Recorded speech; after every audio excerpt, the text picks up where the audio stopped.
Genesis chapter 12. In the land of Haran, a man named Abram lived with his family. One day, the voice of the Lord came to him, calling him to leave everything behind. God said, "Abram, go from your country, your people, and your father's household to the land I will show you. I will make you into a great nation, and I will bless you. I will make your name great, and you will be a blessing. I will bless those who bless you, and whoever curses you, I will curse. And through you, all the families of the earth will be blessed." Without hesitation, Abram obeyed.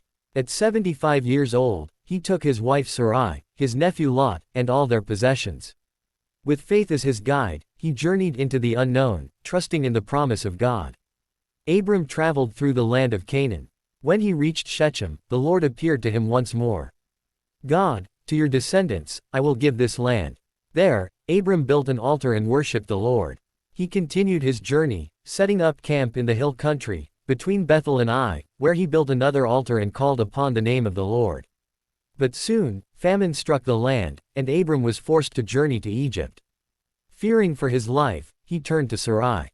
Abram, whispering, "Cautious, Sarai, you are a beautiful woman. When the Egyptians see you, they will kill me and take you. Say that you are my sister, so that I may be treated well for your sake and my life will be spared." And so, when they arrived in Egypt, Pharaoh's officials saw Sarai's beauty and took her into Pharaoh's palace.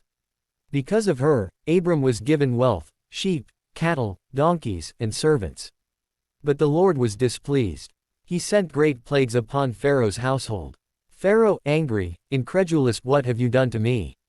Why did you not tell me she was your wife? Take her and go." And so, Abram and Sarai were sent away from Egypt, along with all they had. Though he had faltered, God remained faithful to his promise. Abram continued his journey, carrying with him the promise of a future yet to be revealed.